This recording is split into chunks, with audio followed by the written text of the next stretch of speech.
Kementerian Kehutanan, Kemenhut, RI mengatakan, kayu gelondongan yang ditemukan di pesisir barat, Lampung, tidak berasal dari arus banjir yang melanda di 3 provinsi Sumatera.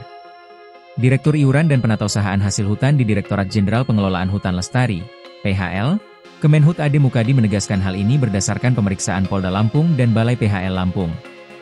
Kayu yang ditemukan di Lampung bukan kayu hanyut akibat banjir di Sumatera, kata Ade Mukadi dalam keterangan tertulis, Selasa, 9 Desember 2025. Ade menjelaskan, tumpukan kayu dengan stiker Kemenhut yang terdampar di pesisir barat itu berasal dari kecelakaan kapal tugboat kayu PT Minas Pagai Lumber. Menurutnya, perusahaan itu sudah mengantongi izin Menteri Kehutanan atas areal hutan produksi melalui izin SK 550-1995 tanggal 11 Oktober 1995 dan telah dilakukan perpanjangan di tahun 2013 sesuai SK 502 Kemenhut 2, 2013 tanggal 18 Juli 2013.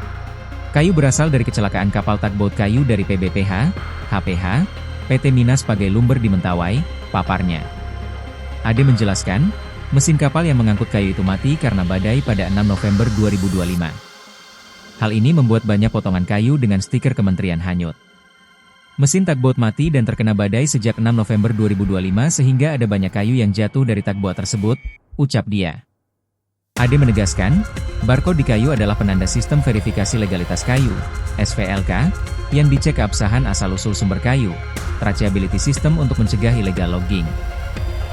Ia menyebutkan, penjelasan lebih lanjut soal kayu berlogo Kemenhut itu akan disampaikan dalam konferensi pers di Lampung.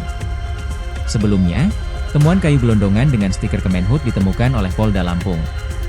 Dalam pemeriksaan tersebut, ditemukan nomor dan barcode pada kayu-kayu gelondongan yang terdampar.